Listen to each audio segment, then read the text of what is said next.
Saudara, Polda Metro Jaya hari ini berencana memeriksa Ade, anak musisi yang disebut mirip dalam video asusila yang viral di media sosial. Putri musisi itu akan diperiksa sebagai saksi pada pukul 1 siang. Polisi juga disebut akan memeriksa ponselnya.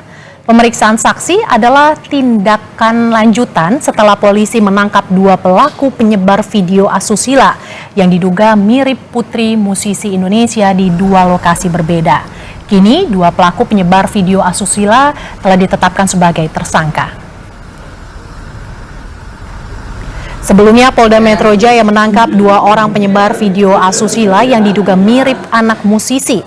Penangkapan pelaku pertama dilakukan di Jawa Timur, sementara pelaku kedua ditangkap di kawasan Sumatera Barat. Usai ditangkap, kedua pelaku dibawa ke Polda Metro Jaya.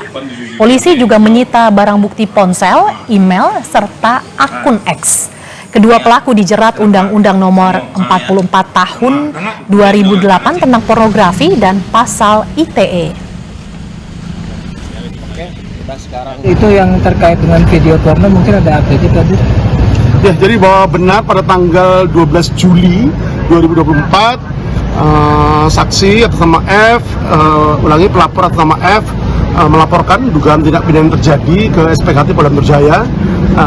Adapun yang dilaporkan adalah terkait dengan dugaan tindak pidana terjadi sebagaimana pasal 27 ayat 1 junto pasal 45 ayat 1 Undang-Undang Nomor 1 Tahun 2024. Jadi terkait dengan barang siapa dengan sengaja tanpa hak mendistribusikan atau mentransmisikan dokumen ataupun informasi elektronik yang memiliki muatan yang melanggar kesusilaan.